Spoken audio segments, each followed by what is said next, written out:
Obrigado, pastor Arilton. Amigos, esse é um momento especial, é um momento de oração. Nesse momento, nós colocamos aqui perante Deus aquilo que foi colocado nas nossas mídias sociais, aquelas pessoas que compartilharam a sua alegria e também aquilo que elas pedem que Deus faça por ela.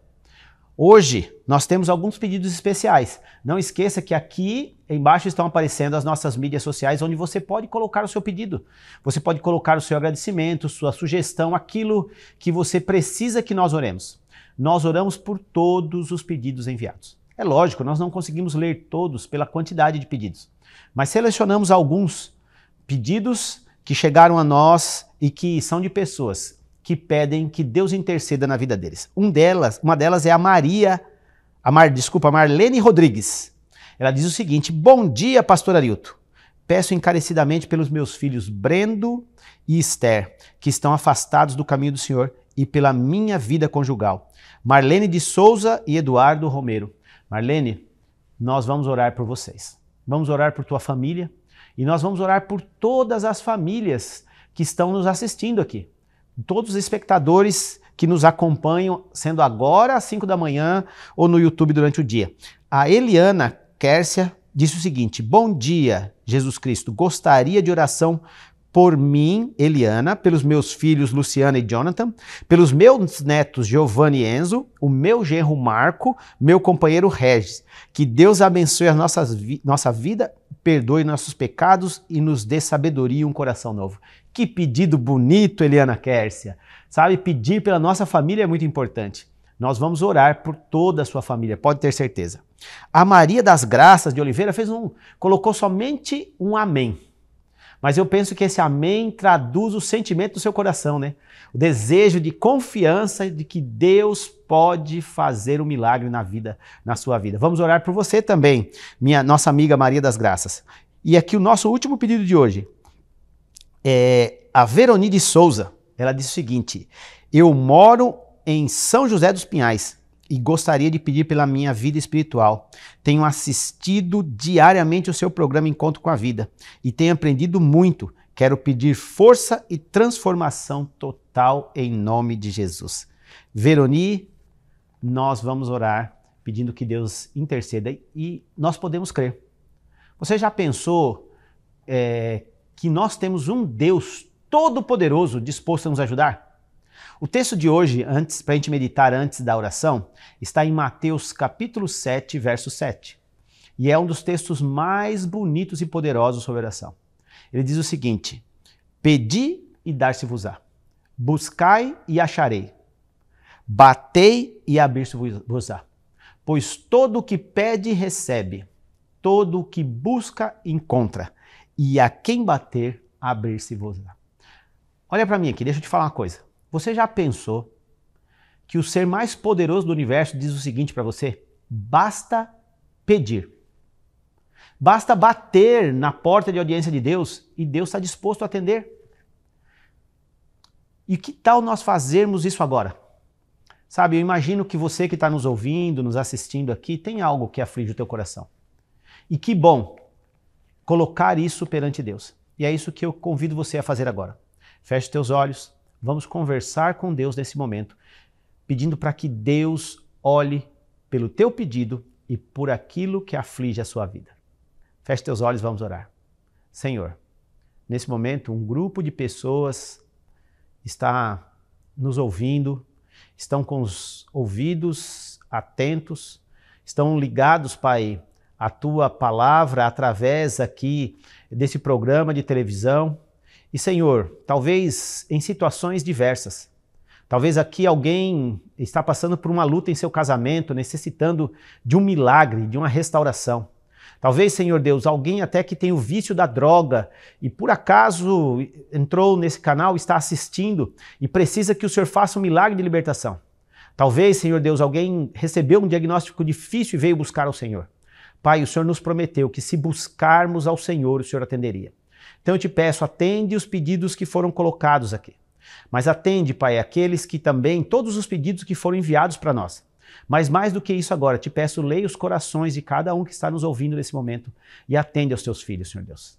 e que nós possamos ouvir dos milagres que o Senhor fez na vida de cada uma dessas pessoas. É o que nós pedimos em nome de Jesus. Amém.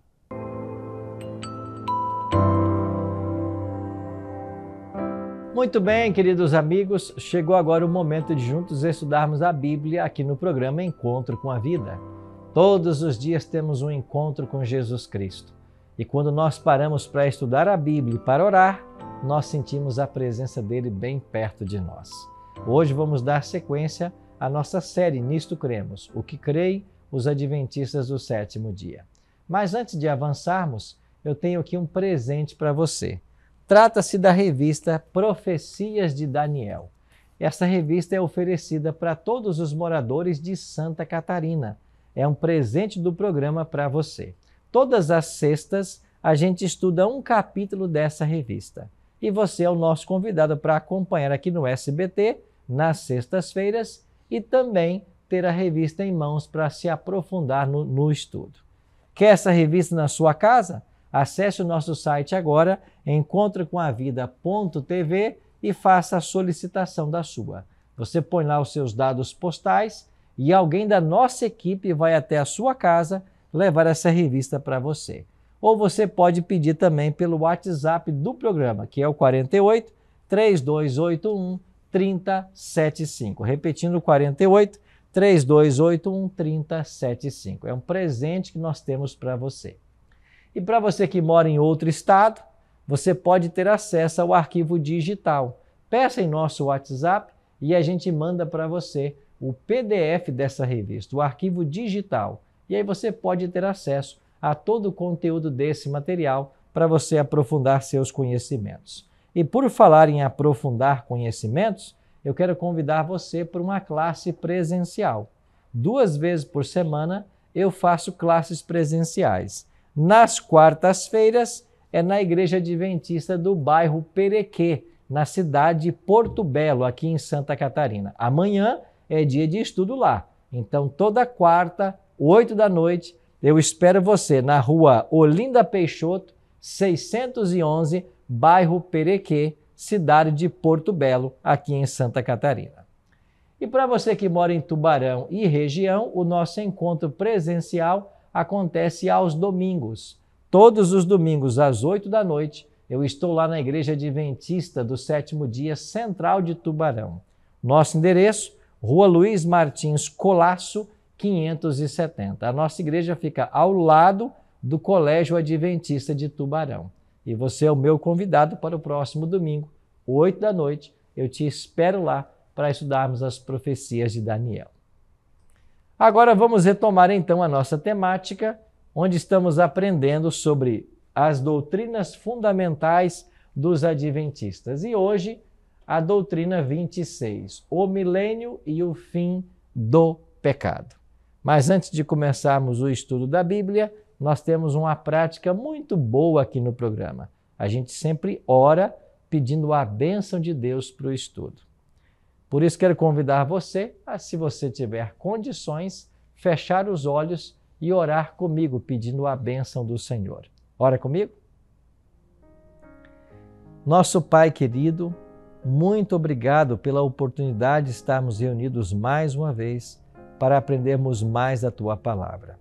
Queremos suplicar que o Teu bom e Santo Espírito esteja conosco e que nós possamos agora ter a nossa mente aberta à compreensão e o coração aberto à aceitação da Tua vontade. Pedimos isso em nome de Jesus. Amém. Muito obrigado por ter orado comigo. Vamos então ao tema de hoje, o milênio e o fim do pecado. Você já ouviu falar nessa expressão milênio? Você sabia que a Bíblia fala a respeito de um período de 1000 anos em que os salvos reinarão com Cristo no céu? Bom, se não, hoje será um bom momento para nós aprendermos. Durante o milênio, a influência de Satanás sobre a terra será restrita e Cristo estará reinando com os salvos. É o que ensina Apocalipse 20, versos 1 a 4. Em Apocalipse 20, versos 1 a 4, você tem a descrição de um anjo poderoso que desce do céu. Ele tem em suas mãos uma grande corrente e ele aprisiona Satanás. Satanás vai ser preso. É claro que essa corrente não é literal e nem Satanás vai estar amarrado por uma corrente por 1000 anos, mas será uma cadeia de circunstâncias. A prisão de Satanás durante 1000 anos significa que ele não terá a quem tentar. Ele estará de mãos atadas. Por quê? Porque os salvos estarão no céu com Cristo e os ímpios estarão todos mortos. Então, por 1000 anos, o diabo vai ficar sobre esta terra que vai estar desolada e vazia, sem poder fazer nada.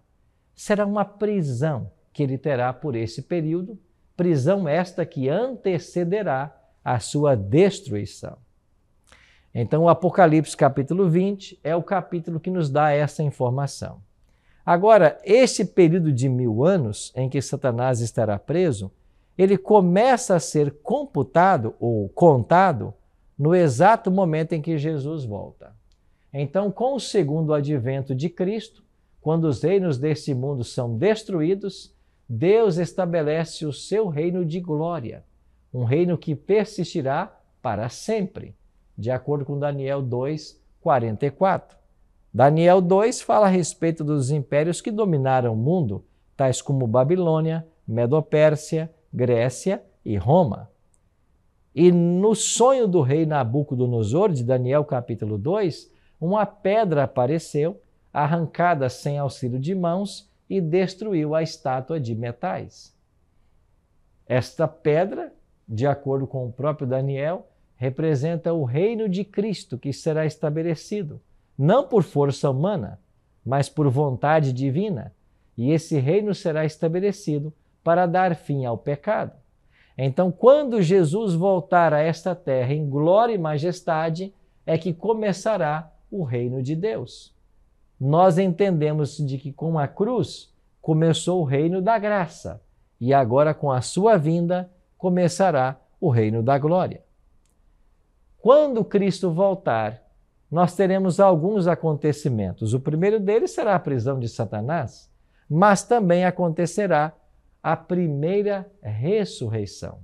Por que primeira? Porque são duas. Ontem nós vimos um pouquinho sobre essas duas ressurreições.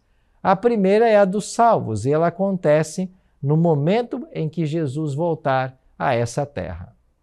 Após a ressurreição dos justos mortos, estes e os justos vivos que foram transformados são reunidos para se encontrar com Jesus nos ares. É o que ensina Paulo em 1 Tessalonicenses 4,17. Cristo não estabelecerá seu reino de glória na terra nessa oportunidade.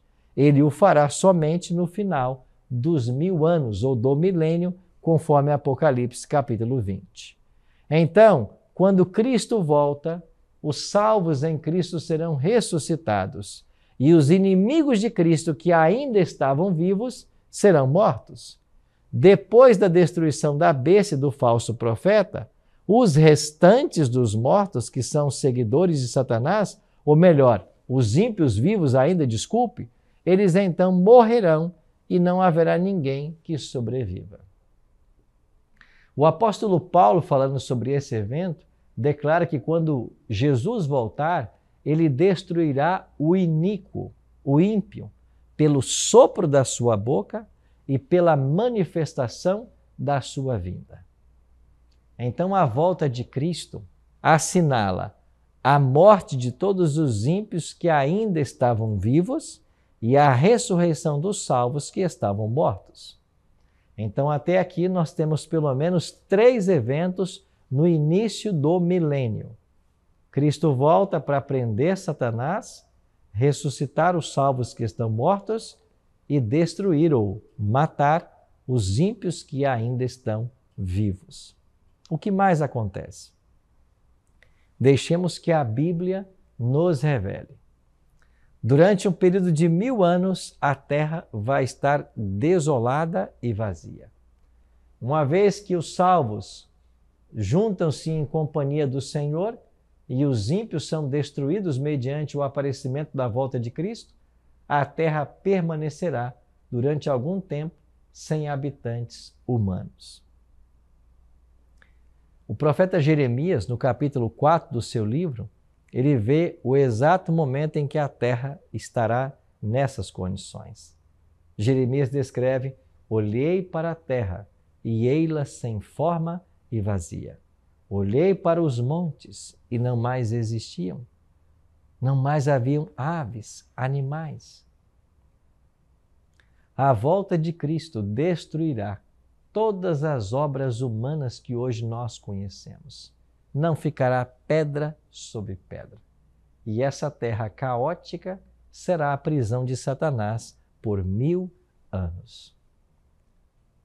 Bombardeada pelas 7 últimas pragas que antecedem a volta de Cristo, coberta com os cadáveres dos ímpios, será a terra um lugar da mais completa desolação. Então, Cristo estará no céu reinando com os salvos. Em sua segunda vinda, Cristo conduz seus seguidores para os céus, para os lugares da morada que ele lhes preparou. De acordo com Apocalipse 21, a cidade santa se chama a Nova Jerusalém. E para lá os salvos irão. Você se lembra que também em João 14, 1-3, Jesus fez essa linda promessa? Jesus disse para os seus discípulos: não se turbe o vosso coração. Credes em Deus, crede também em mim. Na casa de meu pai há muitas moradas. Se assim não fora, eu vou-lo teria dito. Vou preparar-vos lugar. E quando eu for e vos preparar lugar, voltarei e vos receberei para mim mesmo, para que onde eu estou, estejais vós também. Sim, essa será a eterna morada dos salvos. Nós iremos morar nessa cidade, na Nova Jerusalém, que Deus está construindo. E o Apocalipse, capítulos 21 e 22, nos dão detalhes a respeito dessa cidade. Depois, o que mais vai acontecer segundo a Bíblia? Durante o milênio, ainda teremos o julgamento dos ímpios, dos homens maus. João viu que durante esse tempo os santos estarão envolvidos em um julgamento. Essa é a ocasião do julgamento de Satanás e de seus anjos que as Escrituras mencionam. E sabe o que vai acontecer durante esse milênio? O julgamento dos maus. Os santos confirmarão para a sua satisfação eterna que Deus foi sincero e paciente com todos os pecadores. É esse juízo que acontece durante o milênio, nós também chamamos de juízo de comprovação. O que isso significa? Será quando nós entenderemos o porquê da perdição dos ímpios. Imagine, por exemplo, você uma família onde quase todos os membros se salvaram, com exceção, por exemplo, de um filho, ou de uma esposa ou de um esposo. A família vai se perguntar aonde está esse ente querido, por que ele não está no céu? E então nós entenderemos durante esse período o porquê da perdição dos ímpios. E quando nós entendermos e percebermos todos os esforços que o céu fez para salvar a pessoa, e ainda assim ela resistiu aos apelos divinos, nós iremos declarar: Deus foi justo em salvar estes e condenar aqueles. Então, esta fase do juízo é chamada de juízo de comprovação, e nós entenderemos o porquê da perdição dos ímpios. Esse será também um tempo de reflexão de Satanás. Satanás sofrerá intensamente, confinado com seus anjos numa terra desolada. Ele não mais poderá desenvolver os enganos que haviam lhe ocupado constantemente o tempo. Como um amigo meu sempre diz, o grande problema do diabo é que ele não tira férias, ou seja, ele está todo o tempo tentando destruir, causar maldades, destruição, mortes. E ele então durante 1000 anos vai estar preso por questões de circunstâncias. E o que acontece então no final desse período de 1000 anos? Os restantes dos mortos, ou seja, os ímpios, eles serão ressuscitados. Esta é a segunda ressurreição. Lá em João 5, 28 e 29, Jesus falou de 2 ressurreições, a da vida e a da condenação. Então, quando terminarem os 1000 anos, acontece a segunda ressurreição. E nesta segunda ressurreição, ressuscitam todos os ímpios. E uma vez que os ímpios ressuscitam, Satanás é solto. Por que ele é solto? Porque mais uma vez tem a quem tentar. De acordo com Apocalipse capítulo 20, verso 7 em diante, o diabo conseguirá seduzir e enganar os ímpios, convencendo-os de que eles podem invadir e destruir a cidade santa que descerá dos céus. Então, um grande exército será montado dos ímpios de todas as eras. O Apocalipse 20 diz que o número deles será como a areia do mar. E eles então marcharão pela superfície em direção à cidade santa. Quando lá chegarem, eles rodearão a cidade santa. E quando estiverem prontos para atacar, para invadir a cidade santa, o Apocalipse diz que Deus enviará fogo dos céus e o destruirá a todos. Sim, esta é a segunda morte. Então, a segunda morte, ensinada na Bíblia, será a eterna destruição de todos os ímpios e de Satanás. Então, a cidade santa vai descer dos céus com todos os santos e então nós teremos o final do grande conflito. Todos os ímpios ressuscitarão. Esta é a ressurreição da condenação, segundo palavras do próprio Jesus Cristo, e então virá o ataque à cidade santa. Apocalipse 20, versos 8 e 9 diz que eles vão marchar pela superfície e sitiar o acampamento dos santos. Você consegue imaginar a cena? Ímpios de todas as eras, quem sabe os maiores guerreiros que esse mundo já testemunhou, pessoas habilidosas, pessoas que têm compreensão na produção de bombas, de armamentos. Um grande exército será montado na tentativa de invadir a cidade de Deus. Eles marcharão contra a Nova Jerusalém. E então nós teremos o ato final. Antes da destruição dos ímpios, haverá uma cena interessante. Em Romanos 14, 10, Paulo fala sobre isso. Chegará um momento em que os inimigos de Deus, uma vez cercada a cidade, eles então terão agora o sofrimento da sua condenação. Os ímpios serão destruídos pelo fogo, chamado na Bíblia de fogo eterno. É claro que esse fogo não é eterno na duração, mas ele é eterno em suas consequências. Ele não vai arder para sempre, ele vai queimar enquanto houver matéria. Essa destruição dos ímpios é o que nós chamamos de juízo executivo, ou seja, a sentença está sendo aplicada sobre os transgressores da lei de Deus. E então nós teremos a destruição de Satanás e dos pecadores. Após ser pronunciada a sentença, Satanás e seus anjos e os ímpios que o seguiram sofrerão a morte eterna. E nas palavras do profeta Naum, o mal não se levantará segunda vez. E nas palavras de Malaquias, não vai restar nem raiz e nem ramo. O fogo queimará tudo. E uma vez destruído Satanás, seus anjos e os ímpios, o pecado deixará de existir. E a beleza, harmonia e paz que havia na criação, no Éden, voltarão agora nesta nova terra. Interessante que Deus vai reconstruir todas as coisas. Ele vai refazer todas as coisas. O mesmo fogo que destrói Satanás, os anjos e os ímpios, purificará o nosso planeta, que passará a ser a eterna morada dos salvos. João viu que a Nova Jerusalém desce para a terra e ela agora será a capital do universo. A segunda morte terá então consumido todos os ímpios e então tudo passará por uma renovação. De acordo com as Escrituras, a vida eterna será para os justos e para os ímpios o salário do pecado. E uma vez que a Bíblia fala da eterna redenção, fala do eterno juízo, ela se refere aos resultados eternos das escolhas que nós fazemos. E então nós teremos a punição final.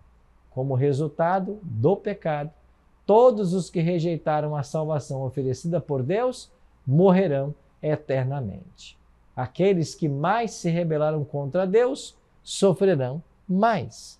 Então haverá sim uma densidade, uma força maior de destruição para os grandes inimigos da verdade. E então a terra será purificada.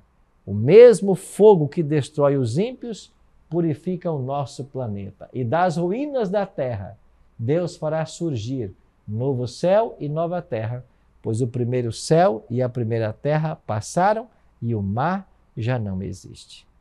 Amigos, olhar para Apocalipse capítulo 20 é entender o que vai acontecer nos próximos 1000 anos.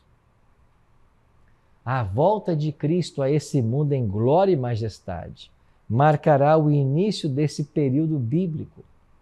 Os salvos estarão reinando com Cristo lá nos céus, os ímpios mortos nessa terra, Satanás e seus anjos presos.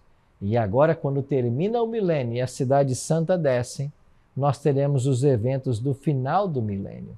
Satanás será solto, porque os ímpios ressuscitaram, e agora eles tentarão invadir a cidade de Deus, a cidade santa. Você consegue perceber que todo ser humano tem apenas 2 caminhos para escolher? Ou nós escolhemos nos entregar a Cristo, servi-lo de todo o coração, em resposta ao seu amor, e herdaremos a vida eterna, ou então nós rejeitamos a Cristo e automaticamente assumimos uma posição ao lado de Satanás.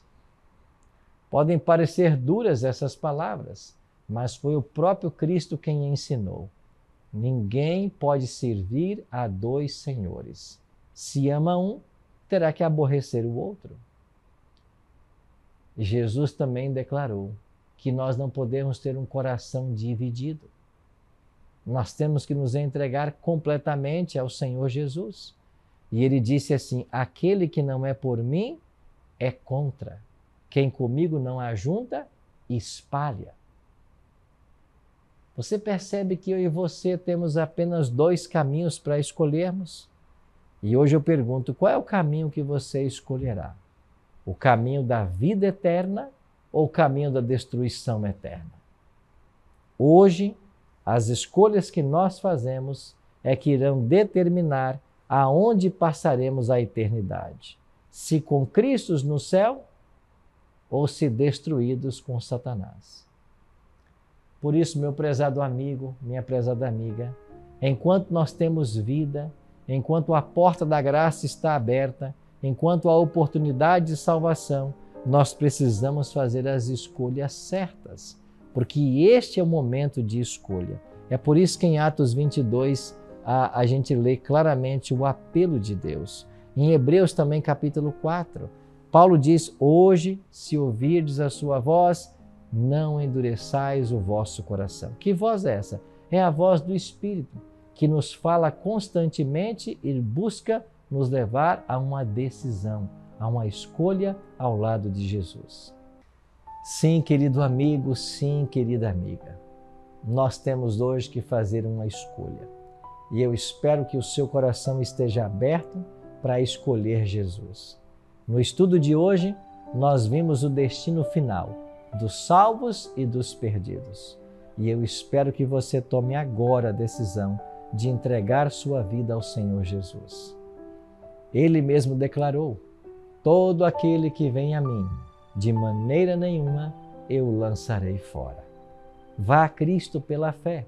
Ele perdoará todos os seus pecados. Ele te aceitará do jeito que você está, mas transformará você à imagem e semelhança dele. Vamos orar por isso agora? Pai querido, muito obrigado, Senhor, por sabermos o que vai acontecer nos próximos anos da história desse mundo. Muito obrigado pela dádiva de Cristo e pelo oferecimento da vida eterna que hoje nós temos. Nos ajuda, Pai, a fazermos as escolhas certas, para que um dia, quando tu voltares, todos nós possamos estar prontos para irmos morar contigo. É a nossa oração. Em nome de Jesus. Amém.